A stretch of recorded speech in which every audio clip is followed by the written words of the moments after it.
네, 오늘 이 말씀을 가지고 우리 성령의 열매 8번째 온유에 대해서 한번 같이 말씀을 살펴보겠습니다.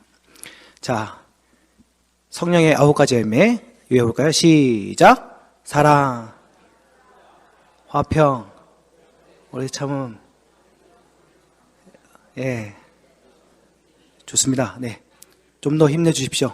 네, 사랑, 희락, 화평, 오래 참음, 자비, 양선, 충성, 온유, 절제입니다.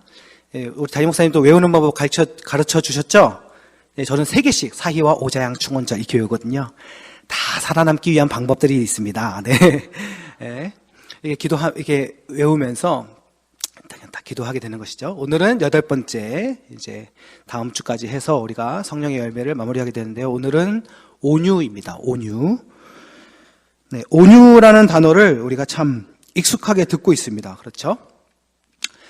어떤 최용덕 씨라는 작곡가가 있습니다. 건축학도이면서 작곡가인데요. 우리가 잘 아는 찬양, 나제네처럼, 이 찬양 아시죠? 이 찬양을 지으신 분이 최용덕 씨입니다. 평신도 사역자이신데요. 요즘에는 제가 어떻게 계시는지 잘 모르겠습니다만, 예전에는 그분이 손으로 직접 쪽지라는 제목의 월간 쪽지를 썼었습니다. 그러니까 일종의 신앙 잡지인데 손으로 직접 써서 만드는 잡지여가지고 아주 인기가 많았습니다. 거기서 재밌는 일화를 기록해놨던 것이 기억이 납니다.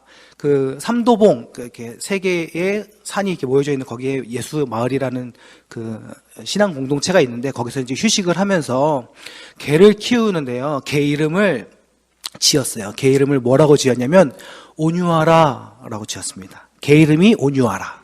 왜 그렇게 지었느냐 했더니 사람들이 이제 개를 부르세요. 밥 줄 때 온유하라 온유하라 이렇게 부르고 자기도 이제 부르면서 온유하라 온유하라 이렇게 막 부르는 거예요. 그러면 그 소리를 들으면서 내가 예수님처럼 온유해야지, 내가 온유한 성품을 가져야지, 이렇게 자기 반성 다짐하기 위해서 개 이름을 그렇게 지었다는 것입니다. 그래서요, 그 쪽지가 나오는 동안에 그 개가 아주 인기 스타였습니다. 이렇게 우리가 갈망하는 성품 중에 하나가 온유함이에요. 그렇죠? 이왕이면은 성깔 있고 하는 그런 성격보다도 예수 믿고 좀 성화되고 또 성장하면 좀 온유한 모습이 좀 낫지 않겠나 이러면서 우리가 거룩과 온유함을 우리 몸에 좀 배려고 많이 노력하지 않습니까? 온유함이라는 것이 참 익숙한 성품입니다. 이름으로도 많이 짓잖아요. 제 주변에도 아기 이름들 중에 온유 참 많습니다. 온유. 여러분 주변에도 있죠? 주변에 하나씩 온유는 꼭 있어요. 네, 참 그 온유인데 성격은 애들이 참 그런 경우도 많이 있고 계속 온유야 온유야 이렇게 부르는데 잘 변화되지는 않는 것 같습니다. 이름으로 온유도 많이 있죠. 여러분 온유하다 이렇게 얘기를 많이 하지만 정작 온유에 대한 성품을 물어보면 온유하다는 게 뭐예요? 물어보면 이렇게 잘 대답하시는 분은 없는 것 같아요. 뭔가 우리 머릿속에 이미지는 있는데 설명하기가 애매한 것이 아닌가 생각합니다. 좀 착하다 하는 정도? 좀 착하면 온유합니까? 사람이 겉모습이 보여지는 것이 전부가 아닙니다. 제가 신앙생활 하면서 커갈 때 저희 동기 한 자매가 있었는데 이 자매를 딱 보면은 온유함이 딱 떠오릅니다. 정말 이런 자매가 온유한 자매지 막 이러면서 온유의 대명사였던 자매가 있거든요. 정말 착하고 순종적이고 현모양초고 머리 모양도 꼭 약간 댕기 딴 것처럼 이렇게 하고 다녀가지고 현숙한 여인처럼 이렇게 불리웠습니다. 그 자매가 이제 좋은 형제 만나서 이제 연애를 하게 된 거예요. 지금 결혼해서 아주 잘 살고 있는데 또 저희가 또 막 칭찬을 했죠. 그 자매 칭찬을 딱 했더니 그 형제가 쓴웃음을 짓고 있는 거예요. 그래서 아무도 모른다고, 그 자매를 아무도 모른다고 막 이러면서 뭔가 절규하듯이 얘기를 하더라고요. 그래서 왜 그러냐 했더니 형님 제가 얼마 전에 그 자매랑 싸웠는데 왜 싸웠는지 아세요? 왜 싸웠는데? 그랬더니 왜 싸웠을까요 여러분? 그 현숙한 자매, 그 온유한 자매가 같이 햄버거집 가가지고 햄버거 먹으면서 감자튀김 먹고 있는데 이 남자니까는 빨리 먹잖아요. 감자튀김을 2개씩 집어서 먹은 거예요. 자매가 왜 2개씩 집어먹냐고, 자기는 하나씩 집어먹는데 막 이러면서 울면서 싸웠다는 얘기가 있었습니다. 사람은 겉모습만 보고 알 수가 없는 것이죠. 네. 온유의 성품 우리가 추구하지만 사실 그것이 우리 안에서 온전히 발현되어질 수 있겠는가, 또 우리가 그것을 잘 설명할 수 있겠는가 할 때는 좀 어려운 성품이기도 한 것입니다. 온유함을 생각해 볼 때에 어떻게 말씀을 나눌 것인가 생각을 하다가 늘 또 재밌어하고 또 온유하면은 늘 떠오르는 말씀이 있어요. 그래서 그 말씀 한번 묵상해 보았습니다. 민수기 12장 3절인데요. 민수기 12장 3절에는 이 모세가 구스 여인을 아내로 취한 장면이 나오는데요. 거기서 참 재밌는 말씀이 나옵니다. 민수기 12장 3절인데요. 한번 찾아보실까요? 민수기 12장 3절을 보시면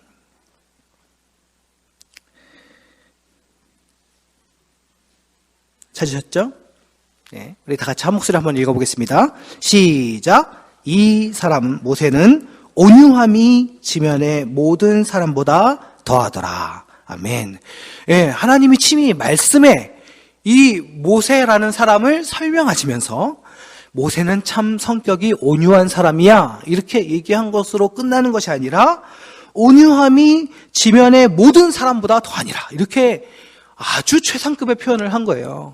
모세가 얼마나 온유하길래, 여러분 사실 모세의 행적을 보면 그렇게 온유해 보이진 않잖아요. 막 성질도 부리고요. 네, 백성들 보면서 돌판도 깨고요. 그런데 과연 모세가 온유한가? 성격적인, 성품적인 발전이 있었는지는 모르겠습니다만 조금 이렇게까지 과장해서 표현하는 기록이 좀 고개가 갸우뚱해지는 그런 말씀이죠. 이 12장의 내용을 보면 이 모세가 그 온유함의 성품을 어떻게 보여주는가를 살펴볼 수 있습니다. 아까도 말씀드렸듯이 민수기 12장은 모세가 구스 여인을 아내로 취한 것으로 시작합니다.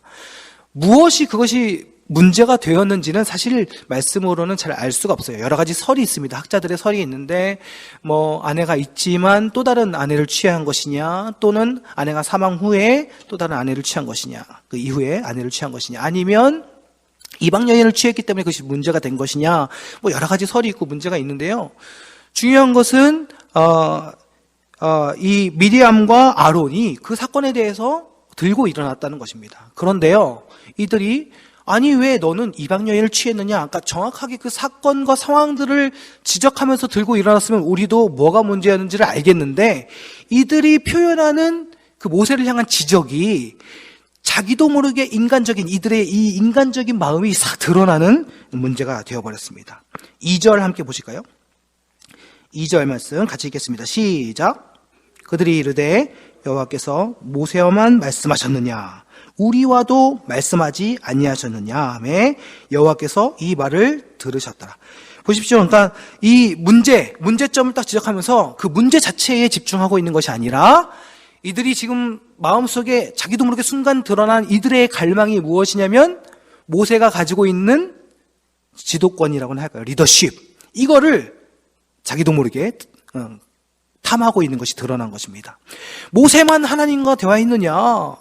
앞에도 보면 미리암이 노래도 하고요. 하나님께서 미리암과 아론을 통하여서 역사를 보여주시는 경우도 있기 때문에 이들의 말이 사실 틀리지는 않습니다. 그러나 그 사실 진술로 끝난 것이 아니라 모세를 끌어내고 자기들이 이 민족 앞에 서려고 하는 인간적 욕심이 드러나게 된 것이죠. 그래서요, 이 모세가 구스 여인을 취한 것에 대한 문제점은 사실 그 이후에 논하지 않고 하나님께서 분노하셔서 갑자기 이들을 불러 세우셔서 아론과 미리암을 지적하시고 혼내시는 것입니다. 오히려 하나님께서 그 여느 선지자와 같지 아니한 모세를 향한 특별한 마음을 그들 앞에서 고백하시면서, 모세는 특별하고 내가 특별히 선택하였고 너희들과는 차원이 다르다, 이렇게 오히려 하나님께서 모세를 칭찬하시는 것이죠. 그러면서 이 아론과 미리암이 가지고 있는 속내에 대한 지적을 하시고 그것에 대한 즉각적인 심판을 하십니다. 그래서 이들이 이제 문둥병에 걸리게 되죠. 그런 병에 걸리게 돼서 저주를 받게 되는 것입니다. 근데 그랬을 때 중요한 것은 이때 모세가 무엇을 했느냐 하는 것입니다. 물론 이들이 바로 이제 모세 앞에 꿇어서 회개했죠. 주여라고 말하면서 우리를 벌하지 마십시오. 우리를 버리지 마십시오. 뭐 이렇게 막 간구하는 것입니다. 그랬더니 모세가 취한 행동이 중요한 것입니다. 저 같았으면 어땠을까요? 저 같았으면. 예상이 되시죠? 저 같았으면 커봐라, 꼴 좋다 이러면서 나를 지적하면서 뭐라 그러더니 니들이 당하는구나, 내가 진짜 하나님 편이다 막 이러면서 저 같았으면 의기양양하면서 그동안 잘못했던 거 다시 다 끄집어내가지고 인과응보야 막 이러면서 저는 버리고 갔을 것 같아요. 근데 모세는요 그렇지 않습니다. 자기를 공격하고 자기를 끌어내리려고 하고 이들의 본심을 알았음에도 불구하고 이들의 그 뉘우침 앞에서 모세는 어떻게 하냐면 하나님 앞에 간구하는 것입니다. 그래서 모세가 기도하죠.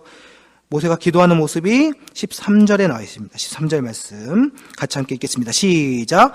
모세가 여호와께 부르짖어 이르되 하나님이여 원하건대 그를 고쳐 주옵소서. 그렇습니다. 그래서요, 모세는요, 그가 하나님 앞에 인정받았던, 그 칭찬받았던 온유함을 무엇으로 드러내냐면요, 첫 번째로는 기도로 드러내는 것입니다. 기도함으로 하나님 앞에 나아가는 것이 모세가 칭찬받은 온유함의 모습인 것입니다. 그래서 하나님 앞에 간구하면서 하나님 앞에 기도하면서 그는 이 모든 상황들을 하나님께 내어드리고 하나님께서 이끌어 주시기를 늘 기도했어요. 그 백성들을 위해서 기도했고 그 백성들이 하나님의 뜻을 알지 못하여 우매한 짓을 하는 것에 대하여 기도하였습니다. 두 번째로 모세가 보여주는 온유함의 모습은 무엇이냐면 용서하는 것입니다. 용서하는 것. 하나님 앞에 기도하면서 구했던 내용이 무엇이냐면 하나님 아버지 이들을 용서하여 주시옵소서였습니다. 그래서 이들의 죄를 대신 구하며 이 모세가 하나님 앞에 온전한 온유한 리더로서 세움받은 것에 대한 온전한 리더로서의 모습, 사적인 감정, 개인적인 감정, 인간적인 모습이 아니라 내가 하나님 앞에 선자로서 무엇을 가지고 주 앞에 나아가야 할지를 제대로 아는 합당한 하나님의 리더였다라는 것입니다. 그래서 늘 용서하기를 구했어요. 모세는요, 그 백성을 위해서 용서를 구하는 모습을 여기서만 보여주는 것이 아니라 그가 하나님의 말씀을 듣고 40일 동안 실종되었을 때 그 백성들이 불안에 떨어 금송아지를 가지고 난리를 치고 있을 때에도 하나님이 다 쓸어버리고 너로 다시 시작하겠다라고 했을 때 그 백성들을 위해서 기도했습니다. 하나님, 오히려 하나님을 진정시키잖아요. 그런 기도 여러분 드려보셨습니까? 여러분의 원수를 위해서, 답답하고 말 안 듣는 사람을 위해서 여러분 하나님을 진정시키는 기도 한번 해보셨어요? 하나님 그러시면 안 됩니다. 이 광야까지 끌고 와서 이들을 멸하시면 온 족속들이 하나님 비웃습니다. 신이라고 믿고 따라왔더니 광야로 끌어내서 멸절시키는구나. 하나님 진정하십시오, 진정하십시오 하면서 그 백성의 용서를 구하는 기도를 하잖아요. 모세는요 그런 기도를 할 줄 아는 사람이었어요. 다시 말하자면 하나님이 기뻐하실 만한 기도가 무엇인지를 아는 사람이었습니다. 그래서요 순간순간 늘 하나님 앞에 나아가서 모든 상황들을 아뢰고 고하는 기도의 지혜와 그리고 자기를 공격하는 사람일지라도 하나님의 뜻과 대의를 위해서 그것을 용서하고 품고 배려하는 그런 온유함이 모세 가운데 있었던 것입니다. 마지막으로 그가 보여주는 온유함의 태도는 하나님의 뜻을 벗어나지 않는 선에서 그가 그 온유함을 이루어 간다는 것입니다. 보십시오. 우리가 읽지 않았습니다만 14절 보시면 여호와 하나님께서 모세의 기도를 들으시고 바로 응답하시죠. 그의 아버지가 그의 얼굴에 침을 뱉었을지라도 그가 이레 동안 부끄러워하지 않겠느냐. 그런즉 그를 진영 밖에 이레 동안 가두고 그 후에 들어오게 할지니라 하시니. 그렇죠? 그래서 질병을 가지고 있는 미리암과 아론을 진영 밖으로 보냅니다. 하지만 모세는요 그렇게 쫓아낸 상태에서 그들을 배려하는 모습일 거라고 저는 생각해요. 출발하지 않습니다. 그 진영이 떠나지 않고 그들의 기간, 하나님께서 말씀하신 형벌의 기간을 끝마칠 수 있도록 배려하면서 기다리는 것입니다. 이것에서요, 봐라, 꼴 좋다 이런 태도가 아니라 지금 이 모세가 자기 형과 누이의 잘못을 보면서 특별히 자기를 공격했던 그런 잘못을 보면서 안타까워하는 마음으로 기다려주고 있는 모습을 볼 수 있다는 것입니다. 그래서 모세는요, 하나님께 인정받기를 그의 온유함이 온 땅의 그 어떤 사람보다도 더 크다. 그렇게 인정받는 사람이 되었던 것입니다. 여러분, 온유함은 우리가 성품으로만 생각하지만 내가 좀 더 착해지는 것, 내가 좀 더 잠잠히 상황을 지켜보는 것, 우리의 인간적인 성품으로 보는 것이지만 사실은 우리가 성품적으로 그러한 완성된 온유함을 끌어내는 것은 우리 인간적으로 한계가 있습니다. 하지만 우리가 늘 하나님을 바라보고 하나님과 함께하며 하나님 뜻에 섰을 때 우리의 신앙 속에 드러나게 되어지는 성품은 온유함이라는 것입니다. 하나님이 무엇을 원하시는지를 아는 자, 하나님이 어떠한 기도를 들으시기를 원하는지를 아는 자, 하나님이 우리의 기도를 통하여 어떠한 일을 이루시기를 원하는지를 아는 자는 하나님의 뜻에 따라서 자기의 어떠한 분노와 상황이 아닌 하나님의 뜻에 따라서 모든 상황들을 하나님께로 드리며 나아갈 수 있는 온유함, 이 성품이 드러나게 된다는 것입니다. 그러한 내용이 담겨져 있는 또 하나의 본문을 보기를 원합니다. 창세기 26장인데요. 창세기 26장에는요, 이삭의 내용이 나옵니다. 이삭의 이야기가 나오는데, 한번 펴보시죠. 이삭이 아버지랑 똑같은 짓을 한번 해요. 자기 아내를 누이라 속이는. 아브라함도 자기 아내를 속였었잖아요. 누이라고 한번 속였었는데, 그 이유가 뭐냐면 당신이 너무 이뻐가지고 이 사람들이 당신을 취하하기 위해서 날 죽일까봐 두렵습니다, 이거였거든요. 그러니까 결국 자기 마누라 자랑하는 거죠.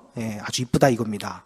네, 이삭도 그래요. 이삭도 그렇게 아버지와 똑같은 일을 한번 합니다. 그 사건이 기록되어져 있고, 그 다음에 하나님께서 그 상황들을 이겨나가게 하시면서 또 아비멜렉을 치시고 또 이삭보다 더 의로운 모습을 아비멜렉을 통해서 이제 보여주시고 경건의 모습을 보여주시죠. 그 다음에 이삭이 풍요로워지는데, 하나님의 말씀대로 약속대로 풍요로워지는데 재밌는 사건이 기록되어져 있습니다.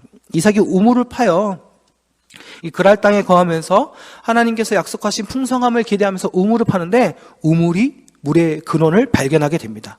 그런데요, 광야에서 물의 근원을 발견한다라는 것은 요즘 말로 그냥 복권 맞는 거예요. 쉬운 일이 아닙니다. 그런데 그 그랄 땅에서 이 이삭이 딱 발견한 거예요. 그러니까 그 땅에 있는 목동들과 거기 거주하는 사람들이 얼마나 질투가 나겠습니까? 그래서 막 다툼을 일으키는 거예요. 어떻게든 소유권을 주장하면서 우리 거다 하겠죠.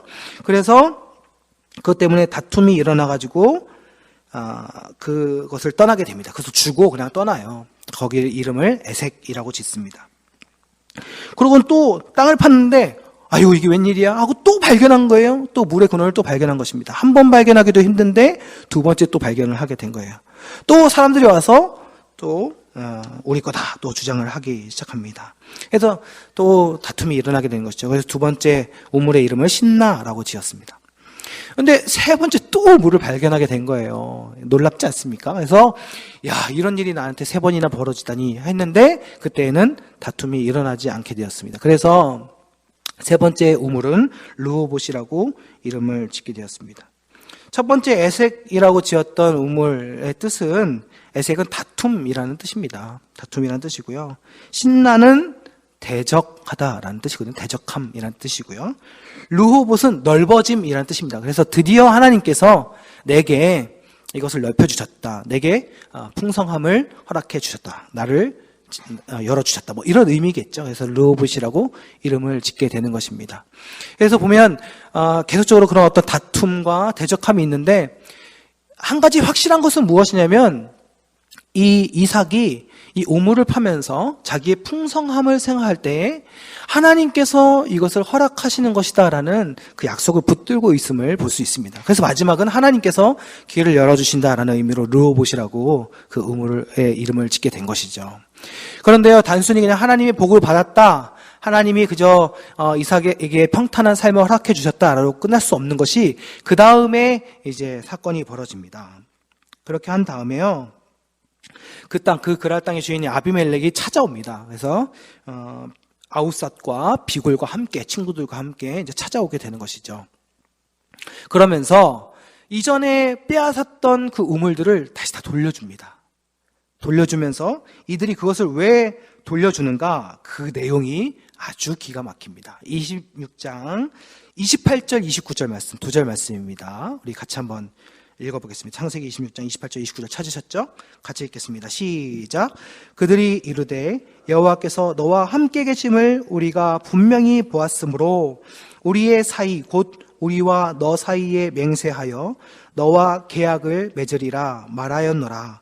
너는 우리를 해하지 말라. 이는 우리가 너를 범하지 아니하고 선한 일만 내게 행하여 내가 평안히 가게 하였음이니라. 이제 너는 여호와께 복을 받은 자니라. 아멘. 보세요. 이것을 지금 이삭이 고백하면서 내게 주신 풍성함을 감사하고 그게 아니에요. 이것을 지금 고백한 건 누구예요? 이삭을 보고 있는 다른 사람이에요. 이방인이에요. 아비멜렉입니다. 아비멜렉이 지금 이삭이 막 전도지 돌리고 한 게 아닙니다. 그냥 그의 삶 속에 하나님의 인도하심을 기대하면서 하나님의 뜻을 바라보면서 하나님의 약속을 붙들면서 그냥 그는 그의 삶을 살았어요. 다툼도 있었고 대적함도 있었지만 그리고 때로는 그런 모습을 또 우왕좌왕하면서 보여주었을 수도 있지만 마지막에 하나님께서 평탄케 하신 것에 대해서 하나님께 고백하면서 그 약속을 붙들고 있는 이삭인 것을 분명하게 보여주고 있는 것입니다. 그랬더니 이 이방인들이 이 이삭의 모습을 보고 그 안에 계신 하나님을 보게 된 거예요. 그냥 하나님이 잘되게 하신 뿐만이 아니라 그냥 풍성해져서 야 부럽다 이 정도가 아니라 이삭이 무엇을 품고 있길래 이것을 내어놓을 수 있는가. 아까도 얘기했잖아요. 여러분이 복권 사서 복권 맞았는데 누가 옆에서 봐가지고 그거 내 거야 달라 하면 여러분 주실 수 있겠어요? 이게 쉬운 게 아니라니까요. 한 번 주고 두 번 주고 아마 세 번째도 그랬으면 주었을 거예요. 어쨌든 다툼이라 이름 짓고 대적함이라 이름 지어서 조금은 티격태격 했을지 모르겠지만 이삭은 하나님께 매달리면서 그것을 과감하게 포기한 것입니다.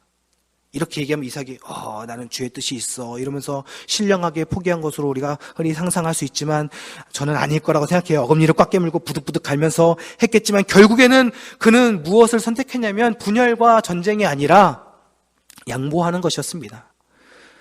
하나님께서 결국에는 그 약속대로 그에게 책임져 주시고 인도하심을 보여줄 때 그는 그 이삭의 삶 속에 하나님이 함께 하심을 보게 된 것입니다. 먼저 찾아와서 고백하는 거예요. 너는 여호와께 복받은 자라. 네가 여호와의 복이다 라고 이야기하면서 이런 선포를 듣게 되는 것입니다. 오늘날 우리 그리스도인들의 삶을 이야기할 때 오늘날 우리 크리스찬들이 하나님의 그 되심을 드러내지 못한다 할 때 지적받는 내용들이 무엇이겠습니까? 성도의 그런 성도된 삶 아니겠습니까? 우리가 세상 사람들과 다를 바 없는 것을 구한다면 무슨 차이가 있겠어요? 우리가 고난이 있을지라도 또 때로는 비천함에 처할지라도 때로는 나약함 속에 있을지라도 우리가 붙들 수 있는 우리가 바라볼 수 있는 하나님이 계시기 때문에 우리는 세상 사람과 다른 것 아니겠습니까? 그래서 그 하나님 붙들고 나아갔더니 그 하나님의 뜻을 붙들고 나아갔더니 도대체 너는 무엇 때문에 그렇게 웃을 수 있느냐? 너는 도대체 무엇 때문에 다시 일어설 수 있느냐? 이 질문을 하게 만들어야죠. 그래서 하나님의 살아계심을 보여주는 것이 성도의 능력이요 성도의 부르심인 줄 믿습니다. 이삭만 그랬나요? 요셉도 그랬죠.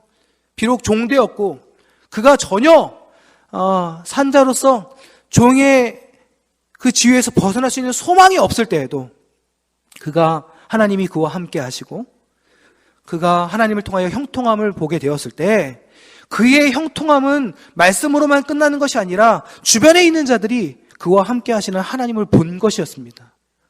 여러분 믿는 자의 능력이 무엇이겠습니까? 우리가 예수 믿고 갑자기 부유해지고 예수 믿고 갑자기 말 잘하게 되어지고 예수 믿고 갑자기 멋있어지고 여러분 그런 것이겠습니까? 그렇지 않습니다.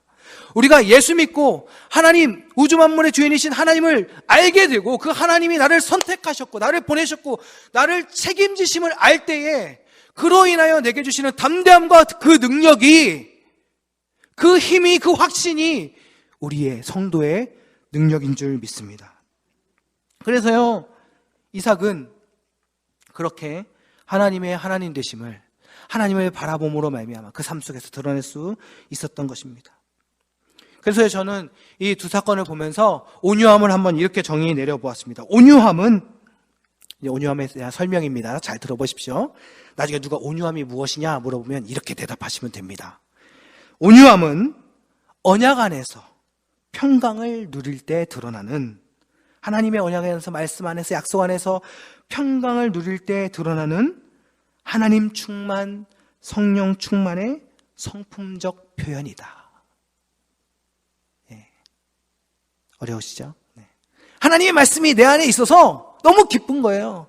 하나님의 약속이 내 안에 있어서 너무 기쁜 거예요. 너무 충만해요. 하나님 말씀이 내 안에 너무 충만해서 내가 이 세상 것 욕심이 없어요. 내가 이 세상 것 바랄 것이 없습니다. 내가 조금 인간적으로는 부들부들 떨지는 몰라도 어쨌든 나의 믿음의 최종적 선택은 양보하고 포기하고 용서하고 배려하는 것입니다.